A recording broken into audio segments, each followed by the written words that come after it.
विद्यालय अध्यापकों को चाहिए अब नियोजित शिक्षकों का साथ। नहीं मिल रहा कहीं भी न्याय और घुट-घुट कर जी रहे हैं शिक्षक और अभ्यर्थी।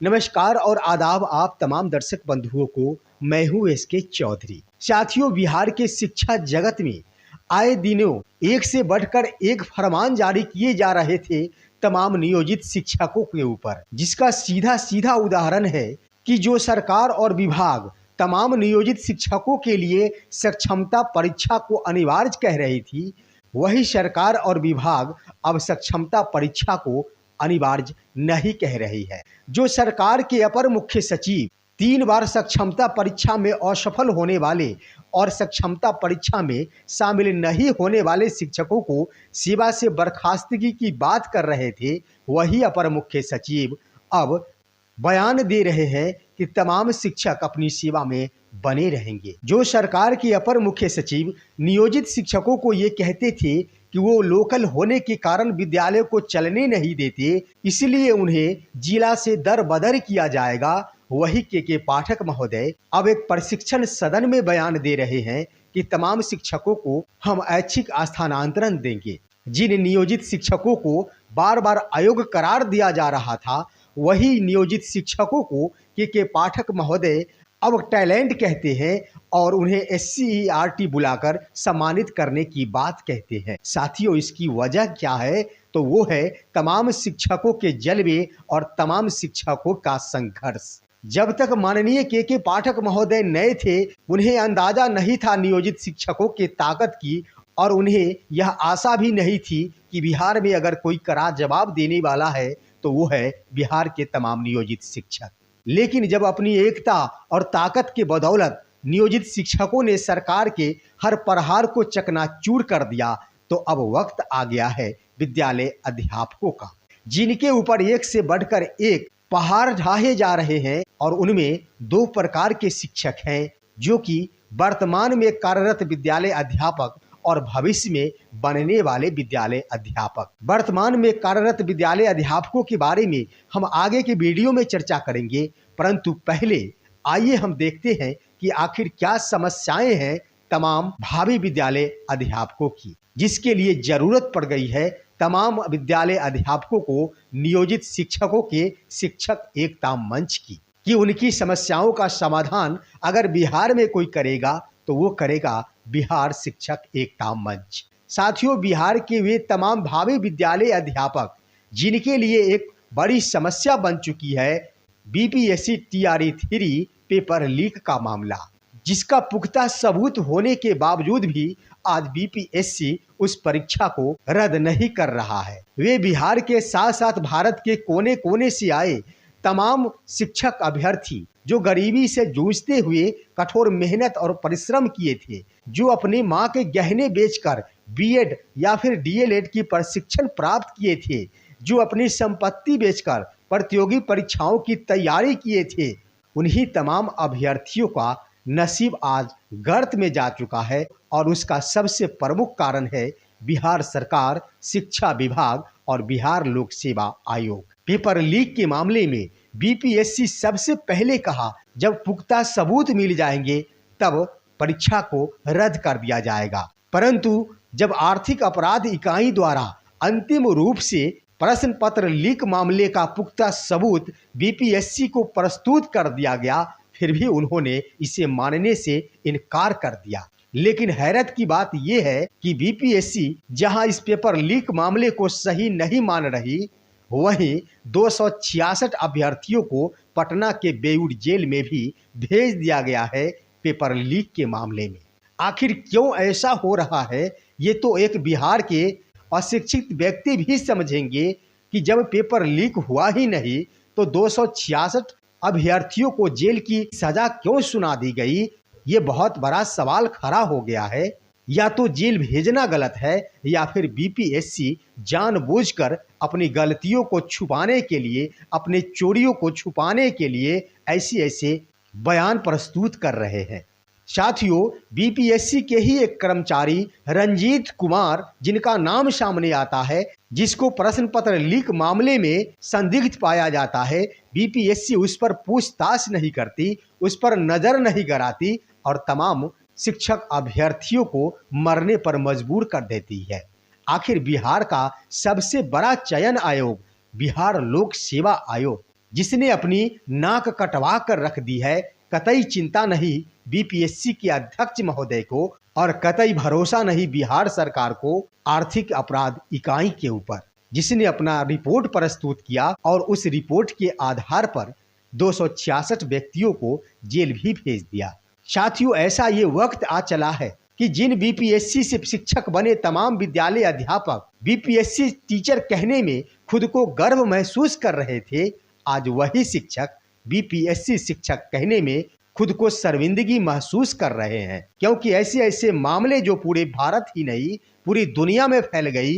बीपीएससी टीचर प्रश्न पत्र लीक का मामला सिर्फ तीसरे चरण की ही बात नहीं आती है, द्वितीय चरण में भी संलिप्तता स्वीकार करते हैं गैंगस्टर जिनको गिरफ्तार किया गया है।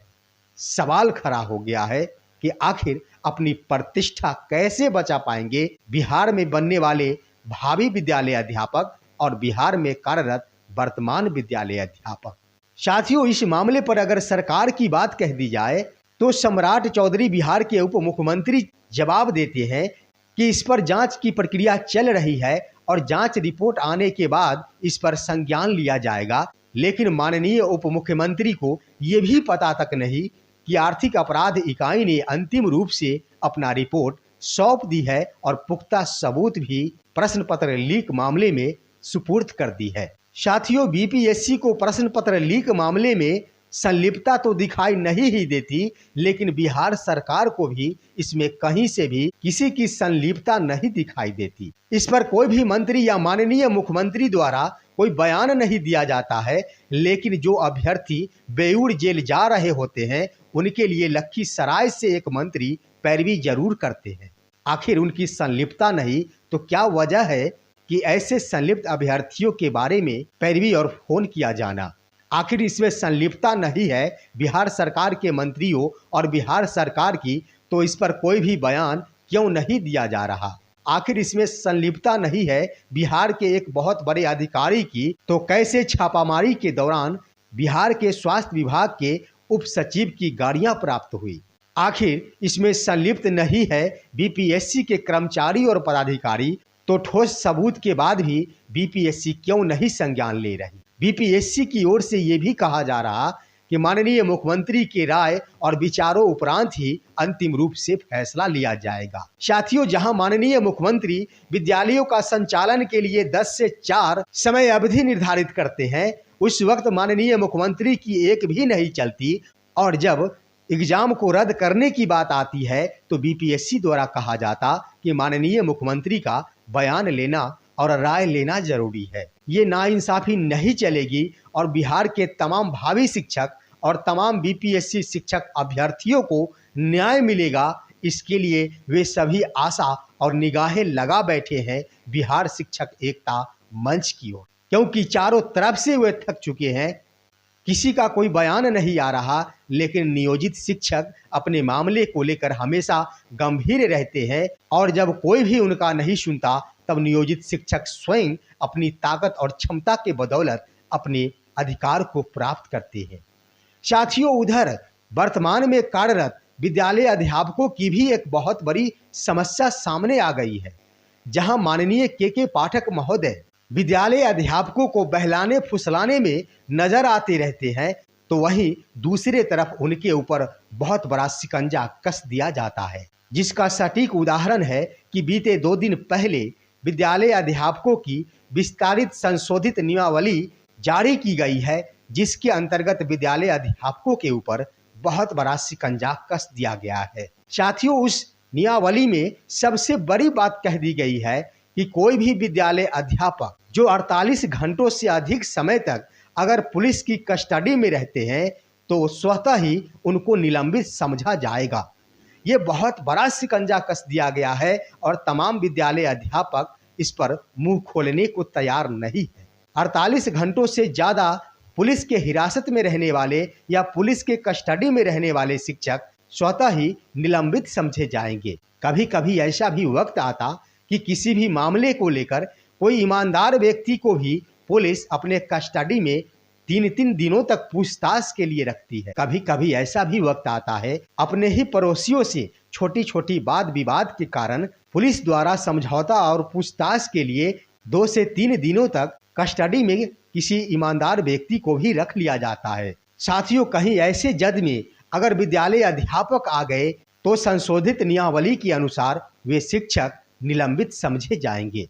आखिर विद्यालय अध्यापक जाएं तो कहां जाएं और कहें तो किसे कहें, क्योंकि अपर मुख्य सचिव के पाठक महोदय ने नियोजित शिक्षकों और विद्यालय अध्यापकों के बीच में एक मोटी दीवार खड़ी कर दी है। ना तो विद्यालय अध्यापक अपने मुखार बिंदु से शिक्षक नेताओं को कुछ कह पा रहे हैं और ना ही नियोजित शिक्षकों के नेताओं द्वारा उनकी बातों को सुनने का प्रयास किया जा रहा है। इसका प्रमुख कारण है दोनों के बीच एक बहुत बड़ी मोटी दीवार खड़ा करना। साथियों, हम अपने इस वीडियो के माध्यम से ये कहना चाहेंगे, बिहार शिक्षक एकता मंच के तमाम बड़े बड़े नेताओं, चाहे वो बंशीधर ब्रजवासी क्यों न हो, चाहे वो आनंद कौशल सिंह क्यों नहीं हो, चाहे वो प्रदीप कुमार पप्पू क्यों नहीं हो, चाहे वो केशव कुमार क्यों नहीं हो, चाहे वो प्रमोद कुमार यादव क्यों नहीं हो, ऐसे दर्जनों शिक्षक नेता जिन्होंने वर्षों से संघर्ष के उपरांत तमाम नियोजित शिक्षकों को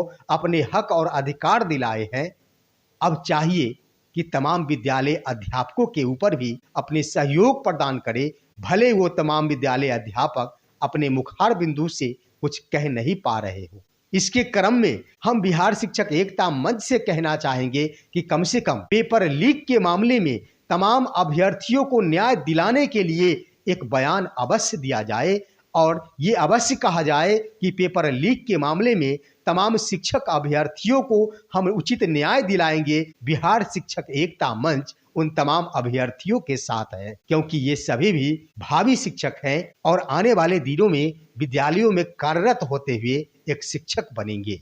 तो साथियों, चलते चलते हम यही कहना चाहेंगे कि आखिर सभी के सभी बिहार में शिक्षक हैं और आए दिनों हर एक कोटियों के शिक्षकों के ऊपर सरकार के शिकंजे कसे जाएंगे, लेकिन उस शिकंजे के जंजीर को तोड़ने के लिए बिहार के तमाम कोटियों के शिक्षकों को एक मत बनाने होंगे और एक स्वरों में बुलंदियों के साथ गलत को गलत कहने होंगे और सही को सही कहने होंगे।